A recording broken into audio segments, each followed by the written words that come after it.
Juan David Correa, ministro de Cultura, bueno, de las culturas, las artes, el nombre es completo y es en plural, cosa que me parece muy entretenida. Bienvenido a Y los Publimetro. saberes. Y los saberes, por supuesto. Bienvenido a Publimetro y muchas gracias por recibirnos en su oficina. Gracias, Alejandro, gracias a la gente que nos ve, a la gente de Publimetro, a los lectores, a los ciudadanos, a las ciudadanas y a todo el equipo que hace posible el medio. Yo tengo que comenzar con un tema que es personal y es, usted es colega, usted fue muchos años periodista cultural, un periodista cultural muy reconocido, pasó de estar mirando la cultura desde afuera a ser parte de la cultura en una gran industria que es la industria editorial, a ahora el ejercicio de las políticas culturales. ¿Cómo se siente con esa transformación?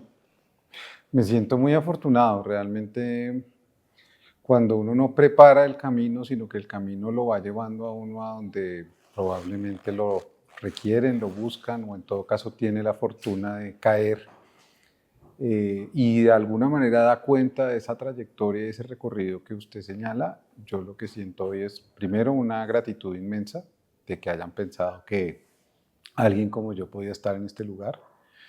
No gratitud por el poder, sino gratitud por la oportunidad de quizás imaginar que el poder puede ser otra cosa. Y como yo estuve del otro lado y como yo fui periodista cultural y como yo dirigí y edité una revista que de alguna manera le hacía control al poder cultural y como yo fui de alguna manera también editor y viví el tema, digamos, de que eso financieramente fuera viable, cuando a mí me llamaron, yo lo que dije fue, primero lo pensé, por supuesto, dije, ¿seré yo maestro?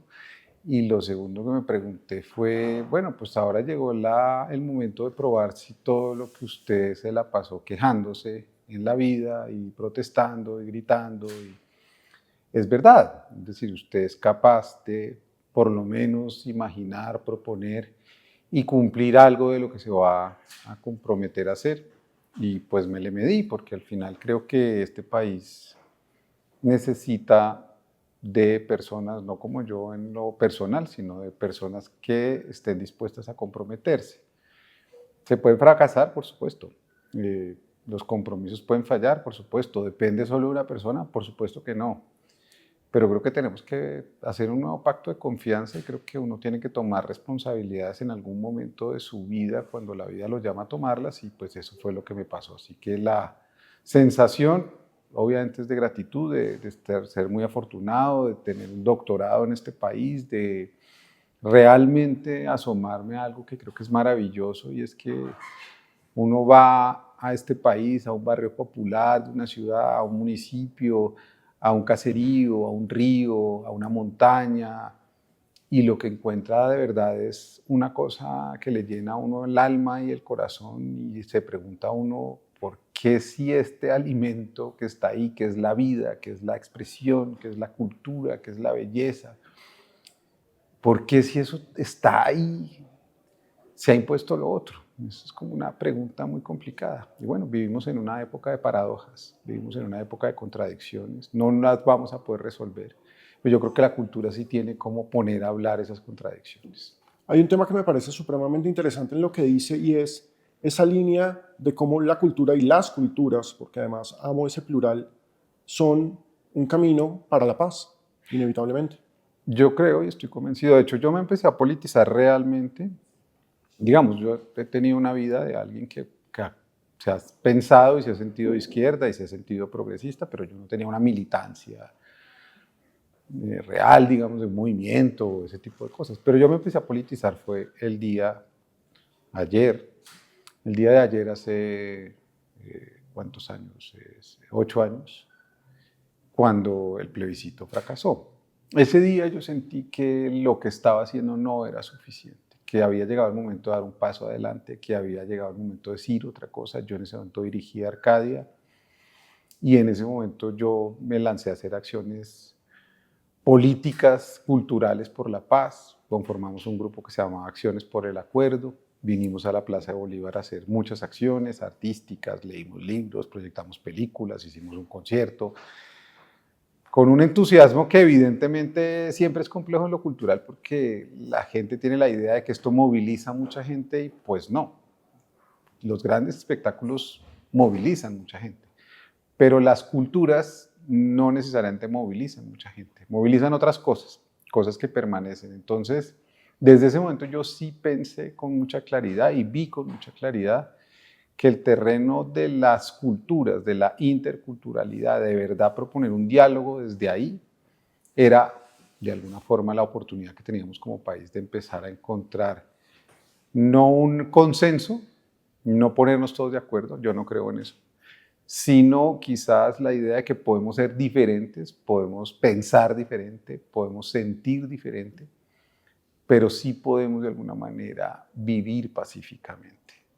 A veces ni siquiera necesitamos hablarnos, no vamos a ser felices todos. La paz no es eso, la paz es que podamos hacer unos acuerdos sociales. Y las culturas permiten eso. ¿Por qué lo permiten? Porque de una u otra manera, al reconocer al otro, al decir usted tiene el mismo derecho que yo, usted es negro, pues usted tiene el mismo derecho que yo, usted es indígena, pero usted tiene el mismo derecho que yo, incluso el derecho cultural a tener su propio idioma y a que ese idioma se promueva de la misma manera que se promueve el otro y así sucesivamente, pues la gente entiende pues que es igual, que no hay una injusticia epistémica, que no hay una injusticia cultural. Y eso es lo que yo creo que es. ¿Eso se transforma rápidamente? No, eso son generaciones pensando que se puede transformando cosas tan complejas como la educación. Si uno se educa con gente igual a uno, pues esto no va a ocurrir. Si uno nos conoce otras sensibilidades, si en la casa jamás le muestran otras cosas distintas a las de uno, no que se parezcan, porque es que aquí somos así, sino precisamente algo distinto.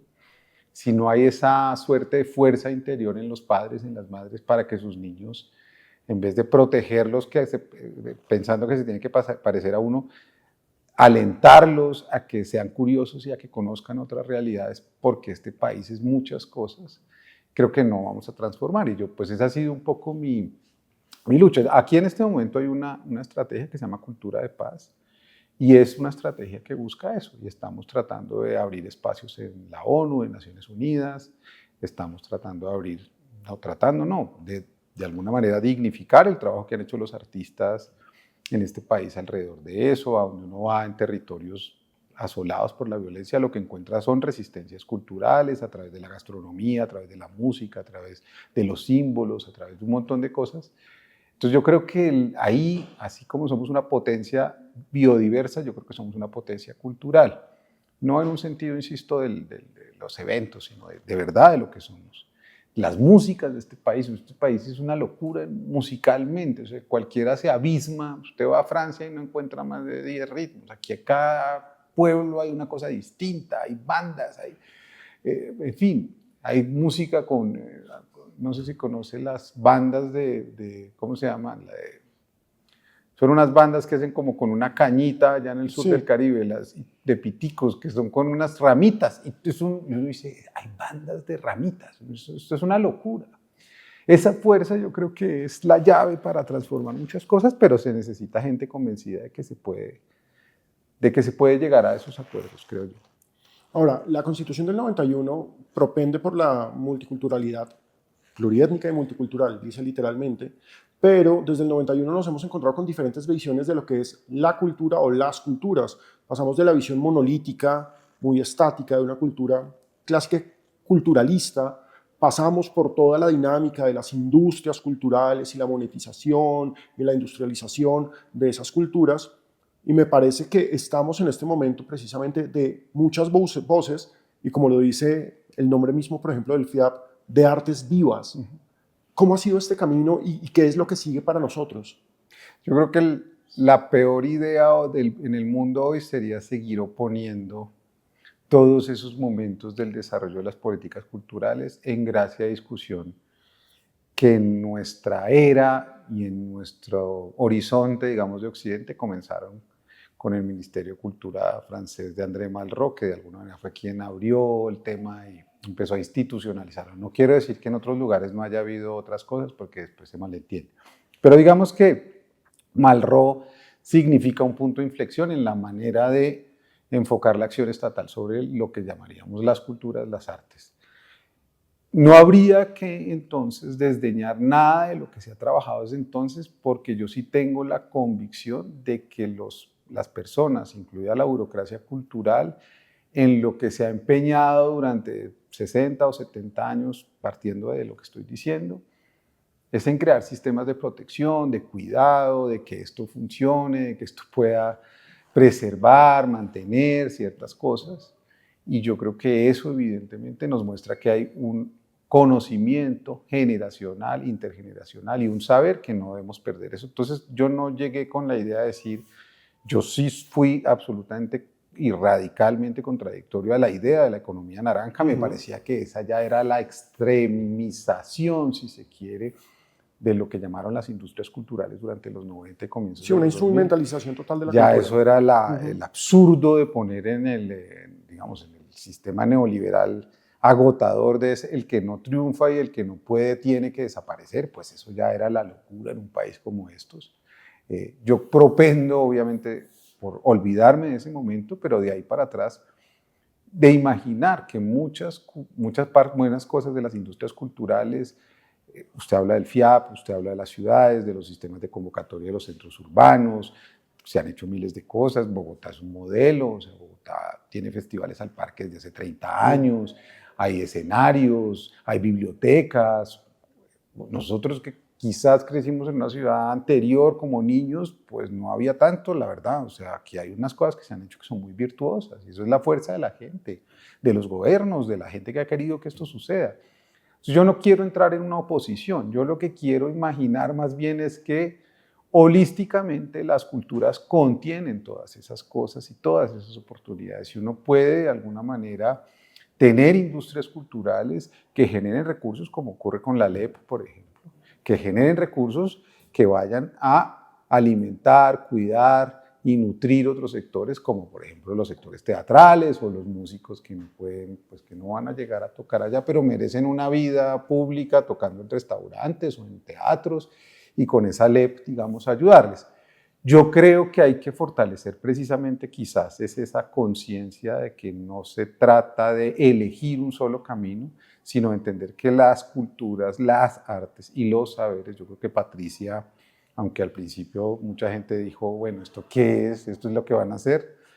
Tuvo un acierto muy grande porque nos puso a pensar en esto, en cómo va a convivir todo eso, y cómo va a convivir es cómo va a convivir el saber ancestral digamos, de la partería, el biche, la lengua palenquera, con el arte, que es un poco en lo que se enfocó más la gestión pública cultural en los últimos 15 o 20 años en las industrias culturales, y la cultura, yo creo que como el gran organizador del tiempo, de la imaginación, del espacio. Yo estoy convencido, aunque a veces me dicen como, no es que me paren muchas bolas, pero yo sí estoy convencido de que un país avanza el día que entienda que tiene que tener una transformación cultural.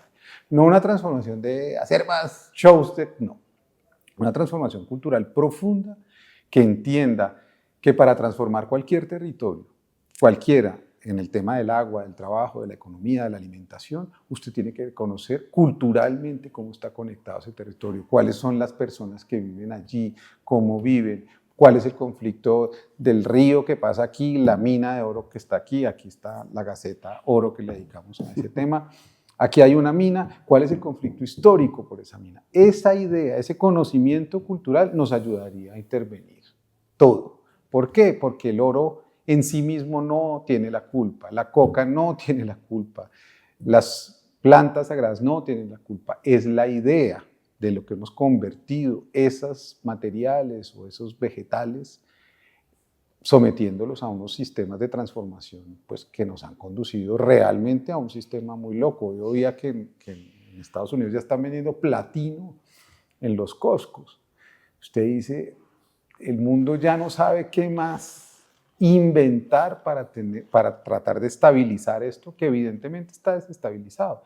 Entonces la cultura ahí tiene mucho que decir. Hay unos que tienen más, otros que tienen menos, pero cómo nos cuidamos todos ahí y cómo aprovechamos esas potencialidades para seguir existiendo y para de alguna manera enfrentar lo que se viene, que yo creo que está siendo muy difícil. O sea, realmente el cambio climático, que aquí a mucha gente no le gusta hablar de eso y creen que son unas historias de apocalípticos, yo creo que hay que propender porque culturalmente entendemos a qué nos estamos enfrentando.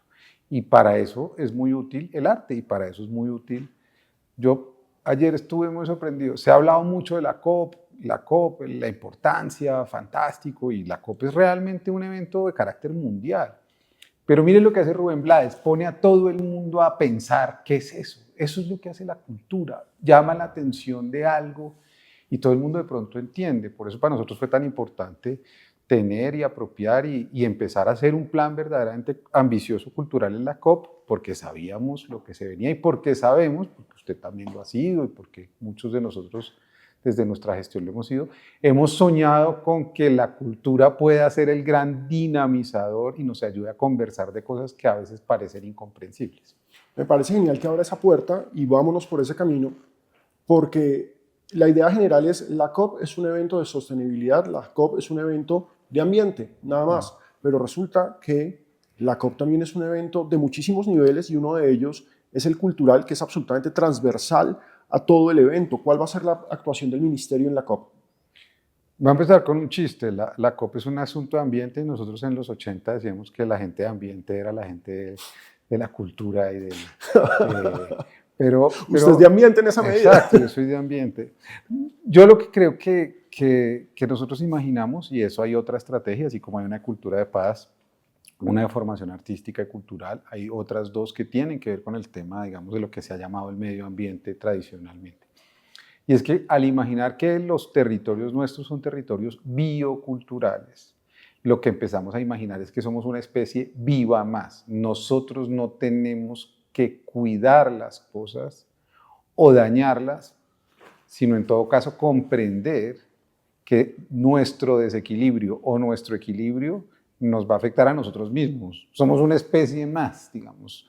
Deberíamos empezar a pensar que así como en algún momento la extinción de un ave, de un insecto, produce unos cambios en ese lugar realmente visibles, cualificables, científicamente comprobables, lo que nosotros estamos haciendo hace exactamente lo mismo.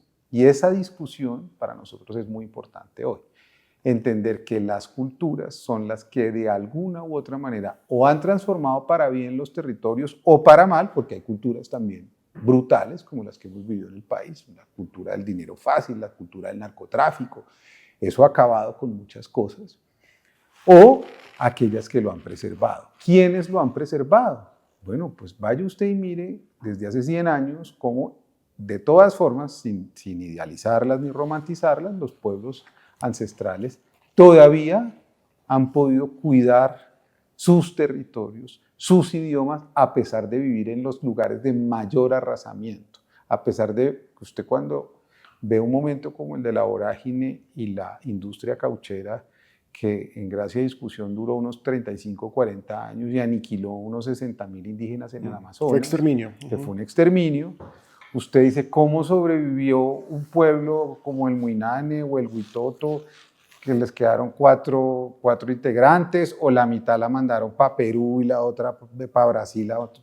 ¿Y cómo sobrevivieron? Sobrevivieron gracias a una cosa, ¿qué? La cultura. ¿Por qué? Porque podían hablar una misma lengua, porque tenían una idea del mundo, porque se empeñaron en seguir relacionándose. Y entonces, como decía John Landaburu y el profesor Roberto Pineda, que escribió un estupendo libro que está en nuestra colección de la vorágine, que se llama Holocausto del Amazonas, en el Amazonas, cuando ellos llegaron en el año 69, siendo los primeros estudiantes de antropología y de etnografía de la Universidad de los Andes, a investigar estas lenguas, ellos iban con muchas prevenciones de decir, nos vamos a encontrar gente vuelta a nada, porque tenían las noticias de Casement, tenían las noticias de Rivera, tenían las noticias de lo que había sucedido y que había quedado como suspendido ahí unos años en nuestra imaginación nacional.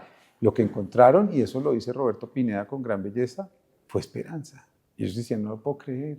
Sí, había esperanza y había alegría de decir, mire, a pesar de todo lo que nos ocurrió, la fuerza de seguir insistiendo que tenemos que seguir estando vivos, que tenemos que alimentarnos, que tenemos que defender nuestra memoria, que son nuestros padres, nuestros dioses, nos ha hecho seguir adelante. No podemos detenernos, la cultura es capaz de detener ciertas cosas que parecen inexorables, como la extinción de ciertos pueblos. Entonces, esos son ejemplos de cómo esas culturas hablan con el medio ambiente.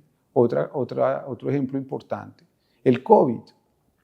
Las culturas afro del Pacífico y del Cauca sobrevivieron al COVID mucho mejor que nosotros, que nos pusimos máscaras, nos encerramos, allá nos encerró la gente, pues ahí no salían en noticieros, pero allá la gente me dice, aquí no nos encerramos ninguno. Nosotros sabíamos qué plantas usar, nosotros sabíamos a qué conocimientos acudir para este momento. Allá no había droguería, no nos pusimos tapabocas, nosotros necesitamos abrazarnos para vivir. Si nos dejamos de abrazar, no podemos vivir, eso nos mata. Y esa gente sobrevivió. Usted tiene mucho menos muertos en COVID en el Pacífico colombiano, en el litoral pacífico, en el Cauca afro, que en otros lugares del país. Entonces, fíjese que la cultura se relaciona evidentemente con eso que hemos llamado el medio ambiente y que nosotros invitamos a pensar de nuevo como territorios bioculturales, como realmente sentirnos parte juntos, como hombres, mujeres, partes de esas otras especies vegetales, animales, el aire, el agua. Si empezamos a imaginar que nosotros realmente estamos ahí incluidos, yo creo que el cambio cultural que se propone para que el planeta no termine de acabarse, que es lo que está pasando, es posible. Si seguimos creyendo que es concursos, cuidados, eso no va a terminar de funcionar. La gente todavía no comprende por qué la extracción de petróleo, por más crisis económica que produzca, nos va a llevar a un momento insalvable.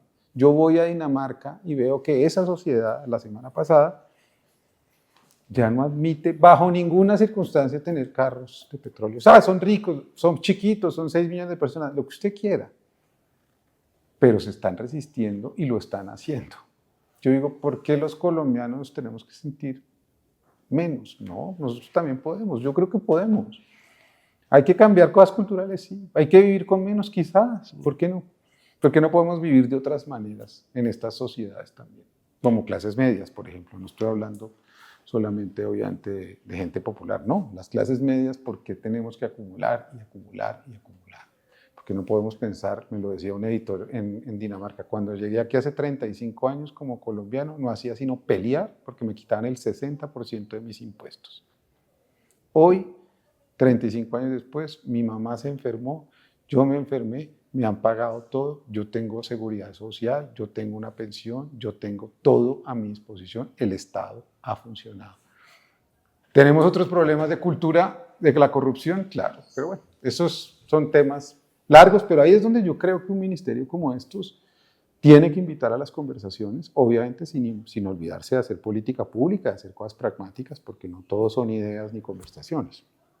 En términos de lo pragmático, estamos con el FIAP y me gustaría que habláramos de eso. ¿Cuál ha sido el impacto y cuál es su balance en este arranque de este festival?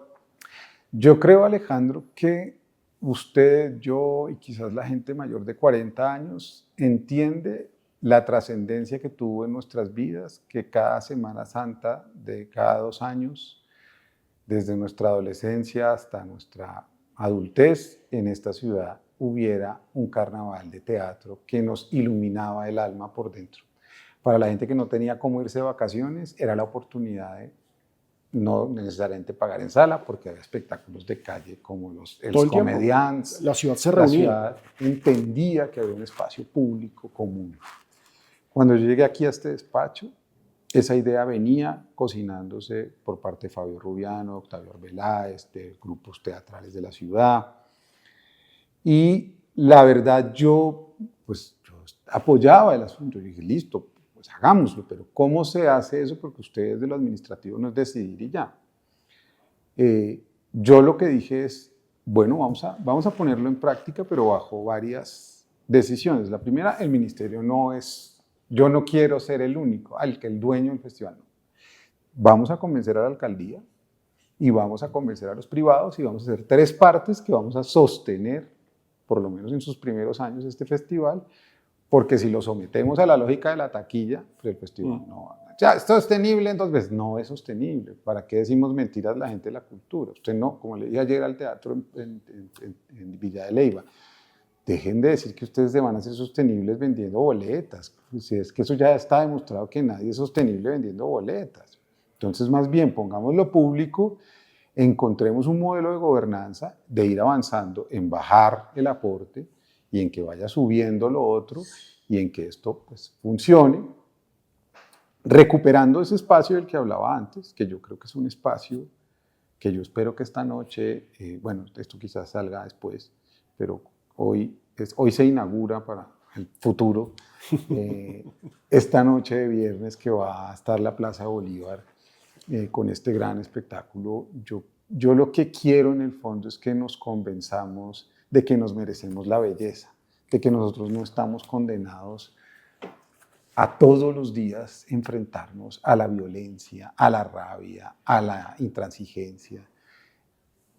No estoy diciendo que esto vaya a acabar los problemas, yo no soy un ingenuo, yo no soy un naif, yo no soy un tonto que cree que un libro salva la vida. Esos también son discursos que no están bien. La gente tiene que entender la dureza de este país y que no depende además hoy de nosotros solos. Es un país que hace parte del mundo y hay unas organizaciones del mundo que están en este país y esto es ese diálogo cultural, digamos, de la ambición, del mal, de la rabia, es un diálogo mundial, no es un diálogo de Colombia solo. Pero como sociedad yo sí creo que podemos organizarnos en torno a otros proyectos y este es uno de ellos, el Festival Internacional de las Artes Vivas, que tendrá un modelo de gobernanza, que tiene unos acuerdos firmados entre la Alcaldía, la Cámara Colombiana, la Cámara de Comercio de Bogotá, el Ministerio de las Culturas, las Artes y los Saberes, y que yo lo que quisiera hoy reivindicar por sobre todas las cosas es que esto no se lo inventó un ministro, un secretario, un alcalde, un presidente, eso se lo inventó una sociedad y lo que yo quería era recuperar la idea de esa sociedad y que vuelva a la sociedad y que la sociedad se lo apropie, así como en tantos lugares del mundo la gente no se deja quitar las cosas. Ese es mi sueño. ¿Por qué? Porque yo en 2 años no voy a ser ministro y quisiera disfrutarlo. Hoy, esta vez no voy a poder tanto porque precisamente es el drama de ser ministro, pero yo sí quisiera que esa idea triunfara, de que somos capaces como sociedad de reunirnos alrededor de la belleza y sentir que la belleza es algo que nos merecemos. Hay algo que me parece interesante y es la resignificación y apropiación de escenarios que parecían perdidos. Y hablo particularmente del caso del San Juan de Dios. ¿Cómo ha sido todo este proceso de recuperar un escenario que era un hospital y ahora ponerlo a disposición del universo de las artes? Esto es una gran lucha del presidente Petro, que lleva muchísimos años defendiendo desde que el hospital, de alguna manera, desde que empezó la Ley 100 en el 93, que es una ley que afectó muchísimo a la salud pública en Colombia, desde que en el 99 empezaron a cerrarlo, desde que en 2014 lo desalojaron, desde que lo compró para el distrito para intentar recuperarlo y lo dejó, digamos, comprado y después el alcalde siguiente decidió que no. Y evidentemente al llegar acá, una de las primeras cosas que él me dijo, su misión es recuperar el Hospital San Juan de Dios. Tiene que hacer eso. La recuperación del Hospital San Juan de Dios muestra bien lo que yo creo entender por esta idea de cultura, que es una idea de cultura amplia, porque es la recuperación de un hospital que será un hospital. No es la recuperación de un hospital para hacer lo que vamos a hacer en la estación de La Sabana, que es una estación de trenes, la queremos convertir en un centro cultural. Esto no es esa idea. Nosotros tenemos como misionalidad, porque tenemos la Dirección Nacional de Patrimonio aquí, la obligación de recuperar las infraestructuras patrimoniales que están en el predio del San Juan de Dios. En ese momento estamos recuperando 10 infraestructuras patrimoniales. La primera la entregamos ahorita en noviembre, que es Siberia.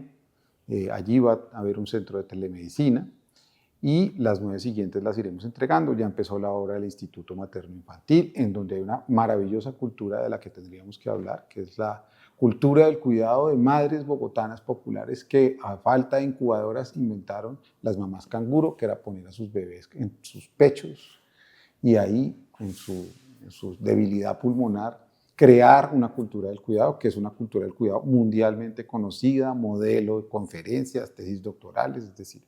Entonces, fíjense cómo todo se relaciona. Con esto quiero decir que el papel del ministerio obviamente es patrimonial y evidentemente se crea una nueva empresa para que eso funcione como un hospital, que también es otro sueño que yo creo que nos merecemos, y es ¿por qué vamos a París, o por qué vamos a Madrid, o por qué vamos a Buenos Aires, o por qué vamos a San Pablo, o por qué vamos a Caracas? Y hay infraestructuras históricas, republicanas, hermosas, que son hospitales. ¿Por qué nosotros creemos que no? Eso ya no se puede. Nos toca tumbar eso y construir otra cosa moderna porque ahí ya no se puede. No podemos seguir pasando de esa manera. Mire, yo creo que nuestra memoria, la nuestra, nacidos en los años 70, mucha de ella no existe. Nosotros aprendimos a ir al cine en los barrios. Nosotros sí teníamos cines que no estaban dentro de los centros comerciales, lo cual cambiaba toda nuestra relación con la ciudad. Y hoy usted no puede llevar a un niño. Yo ya traigo al mío al embajador porque quiero que tenga esa experiencia, pero ¿cuántos más como el embajador? Yo le contaba a mi hijo de 7 años subiendo por la calle 24 el domingo a ver Beetlejuice, que además se la recomiendo mucho. Es una película que yo vi a los 12 años en el 88. Le dije, mira, en este edificio enorme en la 24 con Séptima había 6 cinemas. Cinema 1, Cinema 2. El Cinema 1 y el Cinema 2, claro que sí. Era el primer multiplex de cine en Colombia. Sí, los cinemas. Y aquí mi papá me trajo a ver Beetlejuice en el año 88. Esa es la cultura. Yo pude tener una conversación sobre una esquina de una ciudad con un niño de 7 años yendo a ver una película, yendo a mi pasado afectivo, ¿a través de qué? De una película que se está haciendo por segunda vez. Y eso es lo maravilloso y eso es lo que creo que podemos entender a través de activar nuestra memoria sensible, de activar las cosas que hemos hecho bien. En este país se han hecho cosas maravillosas, entre otras esta revista. Con esta revista yo crecí porque a mi papá le llegaba a la casa a finales de los años 70, porque otro amigo común que se llama Guillermo González, que después dirigió Número, la editó a finales de los 80 y comienzos de los 90. Y cuando yo llegué aquí y dijimos, oiga, inventémonos una revista cultural, pero de periodismo cultural, no de vainas institucionales, alguien dijo, ¿y por qué no le ponemos Gaceta? Yo dije, pues claro, pues ya había una revista. Lo único que ha pasado es el tiempo y sigamos, vamos en la tercera etapa de esto. Es un poco todo este cúmulo de ideas y de preguntas las que estamos, las más de 1000 personas que trabajamos aquí tratando de contestar, insisto, con una política y unos legados muy claros. Uno de ellos el Hospital San Juan de Dios, otro evidentemente la formación artística y cultural, que es para el presidente central y para nosotros también. Queremos que los artistas se dignifiquen y puedan también tener un destino profesional, yendo a dictar clases de artes a los colegios. En este momento ya empezamos en 1500 colegios colombianos, proyectos como la Estación de la Sabana, que la queremos, ya empezamos a recuperarla esta semana para que se quede como un centro cultural de la ciudad, todos los proyectos que estamos haciendo de memoria histórica y de conmemoración en sitios que han sido pues, epicentro de violencias muy complejas. Y así sucesivamente lo que queremos es dejarle al país la reforma a la Ley General de la Cultura, el ministerio organizado. Esta es una chiva, ya hoy me acaban de aprobar la creación de 380 cargos para el ministerio. Este ministerio estaba funcionando con 270 funcionarios de planta y 1.300 contratistas. 1.300 contratistas es nadie se subordina a nadie, no hay estructura posible, cada quien hace lo que quiere. Vamos a pasar a 600 funcionarios, lo que quiere decir que vamos a poder estructurar de nuevo la acción dentro del ministerio. Más la reforma de la Ley General de la Cultura, más el plan de cultura que ya está publicado y que estamos cerrando por las consultas indígenas y afro. Yo llamo a eso como el triángulo de la posibilidad de tener una estructura para que los que vengan puedan gobernar bien y puedan tener una oportunidad que quizás no fue tan fácil para nosotros, porque de esta manera ejecutar también es muy difícil. Yo soy un convencido, y quizás ese puede ser el resumen o la conclusión de nuestra conversación, es: yo soy un convencido de que quizás lo que me enseñó a hacer periodismo, lo que me enseñó a ser editor, lo que me enseñó a ser director de la Feria de Bogotá, su parte cultural, lo que me enseñó, es que cuando uno llega a los lugares, uno tiene que propender por dejarlos mejor que cuando uno llegó. Como que uno tiene que soñar es con eso. Yo quiero que esto quede mejor, no para mí, para los que vengan. Que la gente que venga pueda decir, ay, mire, esto se puede hacer, y le pone sus énfasis. Pero hay una estructura. Las casas ordenadas son casas que funcionan. Cuando usted llega a su casa y todo está hecho pedazos, su vida es un desastre. Si usted llega a una casa y usted comprende y dice, ay, bueno, no me gusta la decoración, pero aquí se puede vivir, y aquí se puede, y por aquí se paga esto, y por acá, usted dice, bueno, se puede. Y yo creo que podemos. Ese es mi mensaje. Ministro, muchísimas gracias por su tiempo. No, a ustedes, muy amables. Gracias. Listo.